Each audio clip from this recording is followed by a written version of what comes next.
The story of the fall of the angels is usually told simply. One name, one rebellion, one moment when the heavens split apart. Lucifer. That's how the familiar version goes. But in ancient texts, rarely quoted in full, another detail appears. Quiet, awkward, almost erased from the memory of tradition. Even before the great uprising, a crack had already appeared in the heavens. And at the center of this story are beings called the Watchers, angels whose mission was simple, to observe humanity and not interfere. But one day they made a choice that changed everything. They descended to earth, they broke the heavenly law, and they passed on to humans knowledge that perhaps should never have come into the world. This story can be found in ancient sources, in fragments, in texts that have long remained outside the canon. And when these fragments are put together, a very disturbing question arises. What if the story of the fall of the angels began much earlier? What if the first to break the order of heaven were not those we are accustomed to thinking about? And that is precisely what the story of the Watchers is about. In ancient texts, they were simply called the Watchers. The name sounds calm, even mundane, but behind it lay a very clear role. They were not messengers, they were not warriors, and they were certainly not the ones who were supposed to interfere in human history. Their mission was different: to watch. Many ancient traditions have the idea of heavenly beings who observe the development of humanity. They do not rule, they do not command, they simply watch as history unfolds. In the biblical book of Daniel, the very word watcher appears. A heavenly observer, one who sees everything. This means that their purpose was very specific. They were part of a heavenly order that operated according to strict laws. Observation without interference. And here, the first crack in history appears, because the Watchers broke that very rule. They didn't just look at humanity. They became interested in it. Ancient texts describe this moment in a very strange way, without pathos, without much explanation. Just one day, the heavenly observers turned their attention to Earth much more strongly than they should have. And this attention gradually turned into something else, into interest, into desire, into a decision. This is where the story begins to build tension. Because an obvious question arises. What could have made beings who existed in a completely different reality suddenly want to descend to Earth? What did they see in humanity? In the ancient book of Enoch, the answer is short but very disturbing. The Watchers saw people, and they saw that human women were beautiful. From this moment on, the story ceases to be just a legend about observers. It turns into a story of choice. Because the Watchers' next step was not accidental. They made a decision, and this decision became the first violation of the heavenly order. But the most important thing is how they made it. Because according to ancient texts, it was not an impulse, it was an oath, and it is with this oath that one of the most mysterious stories of the ancient world begins. Next, we will examine the moment when 200 Watchers gathered together and made a promise that changed the history of humanity. The oath that changed everything. Ancient texts describe a moment that looks almost like a scene from a cosmic drama. Not a random fall, not a chaotic rebellion, but a decision that was made consciously. The book of Enoch says that there were about 200 Watchers, but wait, they existed as a community of heavenly beings, and among them were those who had authority and influence. One of them, Semyaza, is mentioned as a leader. It was he who voiced what the others were already thinking: to descend to Earth, to take human women for themselves, and to live among humans.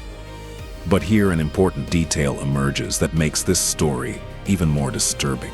Semyaza was afraid that the others would change their minds, that someone would be afraid of the consequences. So he proposed something unusual, even for heavenly beings. An oath. According to the text, 200 Watchers gathered together on Mount Herman and made a promise, not to one of them, not to any of the people, to each other. This meant one thing: there would be no turning back. After that, Mount Herman even received a symbolic explanation of its name as the place of the oath. The moment itself looks almost like a point of no return, because until that second, the Watchers were just observers. After that, they became violators of the heavenly order. And then what happens is described very directly in ancient texts. The Watchers descend to earth. This is no longer a metaphor, not a vision, not a symbol. They come into the world of humans, and what ancient authors call the union between heaven and earth begins. But this union was not a blessing. It was the beginning of changes that humanity could not control, because along with the Watchers, something much more dangerous than their mere presence came to earth: knowledge. Knowledge that humans should never have received so early. And it was this knowledge that became the second great rift in human history. In the next part, we will examine the most important question: what knowledge did the Watchers pass on to humans, and why do ancient texts describe it as forbidden? Knowledge that should not have been revealed. When the Watchers descended to earth, they brought with them more than just their presence. They brought knowledge, and ancient texts emphasize one important detail: this knowledge was not just useful, it was passed on to humanity before people were ready to understand it. That is why in the Book of Enoch, the list of what the Watchers taught seems so strange. Azazel, one of the most famous Watchers, taught people how to work with metals. He showed them how to make swords, knives, and shields. What today seems like a simple technological advancement meant something else in the ancient world: weapons. Until that moment, humanity did not know how to create instruments of war of such power. And that was just the beginning. Other Watchers taught people astronomy, the movement of celestial bodies, the signs of the stars. They passed on knowledge about herbs, roots, and natural forces, even the art of adornment. Eye paint, jewelry, cosmetics is also mentioned in these texts as knowledge that was given to people. At first glance, this seems strange. Why did ancient authors consider even such things dangerous? The answer is hidden in the context. This knowledge changed the balance. People began to change rapidly. Technology appeared faster than wisdom. Ancient texts describe how, along with this knowledge, aggression, rivalry, and the desire to control began to grow in the world.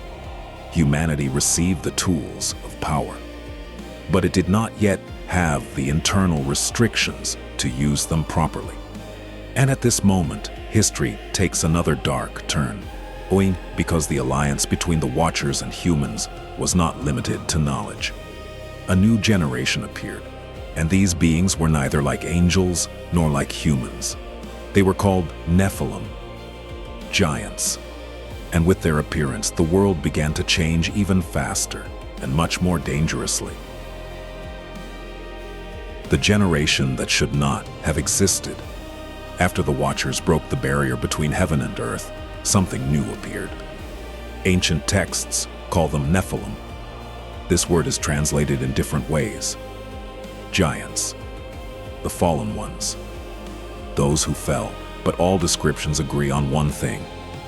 These were beings of a different scale, not just physically larger, although the texts explicitly mention extraordinary height and strength. They were different in a deeper way. Their nature was mixed, partly heavenly, partly human, and that is why their appearance disrupted the order of the world. In ancient thinking, there was a very clear rule: every creature must remain in its own nature, heaven apart, earth apart. The Nephilim were proof that this boundary had been broken. The texts describe their appearance without embellishment. They grew quickly, they were strong, they dominated, and very quickly their presence began to change the very structure of human life. Ancient authors say that the Nephilim began to consume enormous amounts of resources. There was not enough food. Human settlements could not sustain such scale, and when resources ran out, violence began. The description becomes more vivid.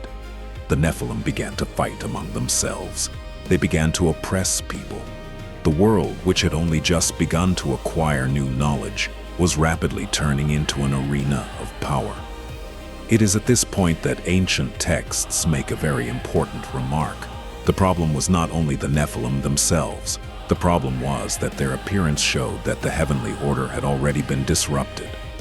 What should have remained separate became mixed, and now the consequences affected not only humans, they affected the whole world. That is why the texts mention a moment that changes the direction of the entire story. They say that the cry of the earth rose to heaven, not a prayer, not a request, a cry, and then the heavenly council turned its attention to what was happening on earth.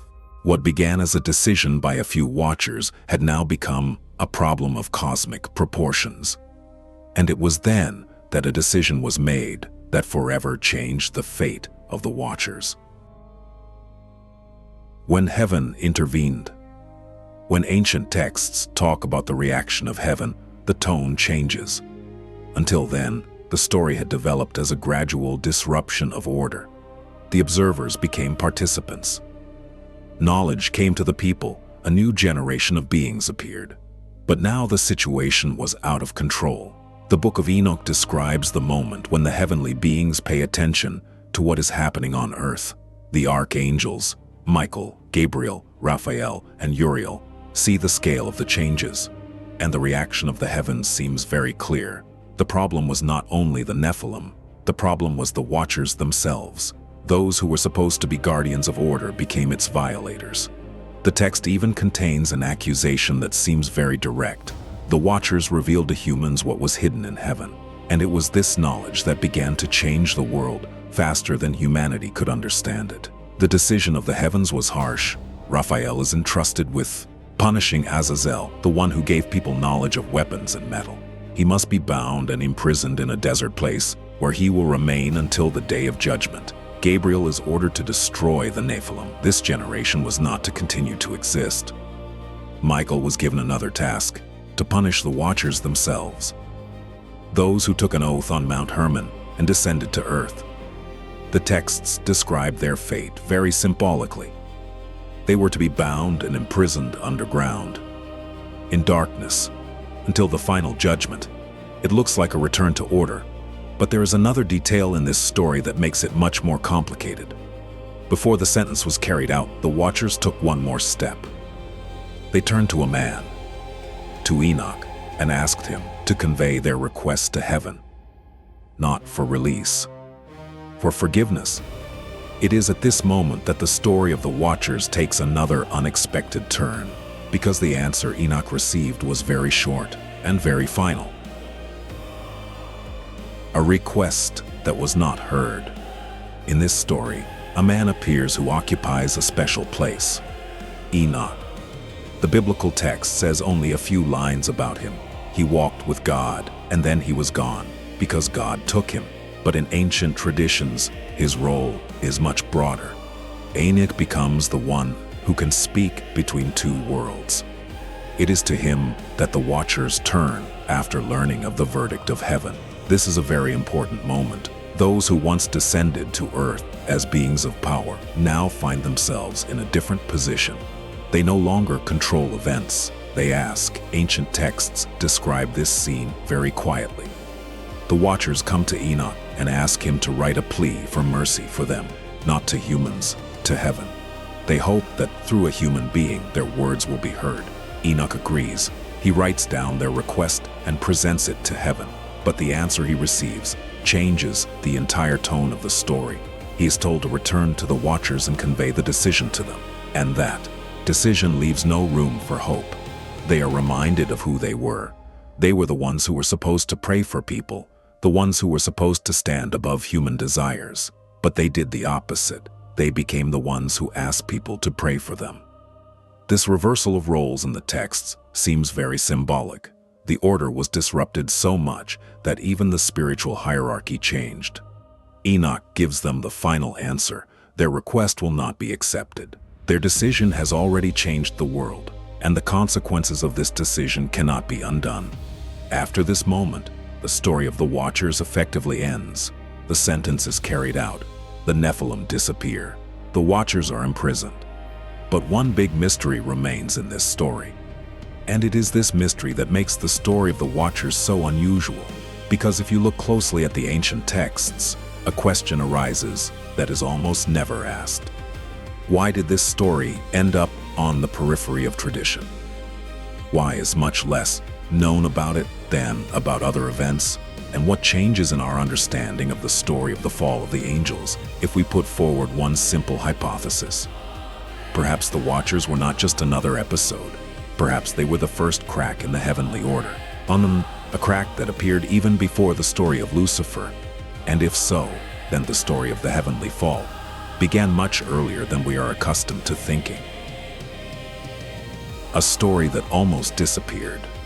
After the judgment of heaven, the story of the Watchers seems to disappear from the surface. Only a brief hint remains in the canonical biblical text. In the book of Genesis, there are a few lines about the sons of God who saw human women and took them as wives. A few sentences, no explanations, no details. But in the ancient world, this story was much more widespread. It was told in various traditions.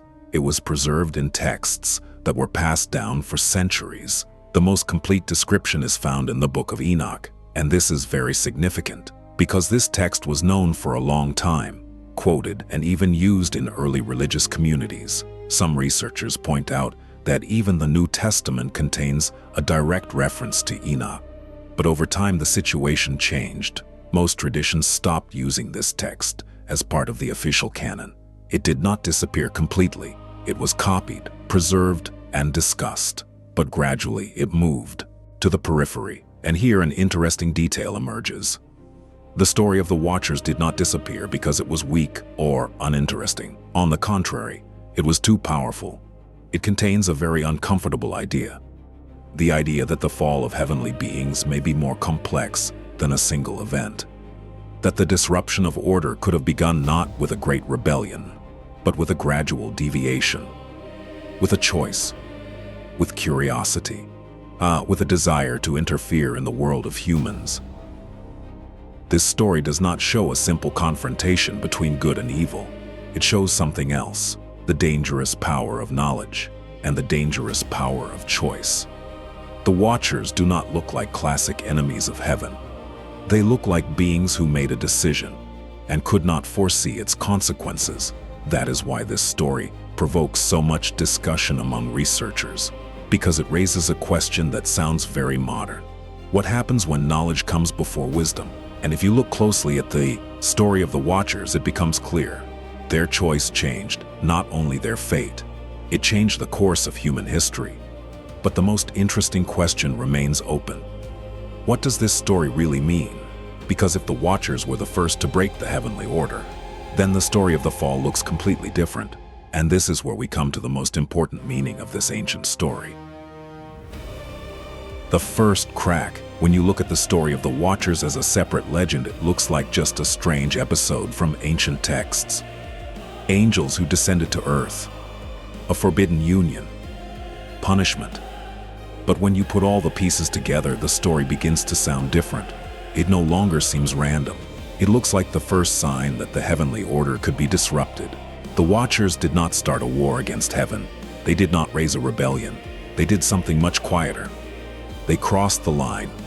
At first, out of curiosity, then out of desire, and finally, out of a decision that could no longer be reversed.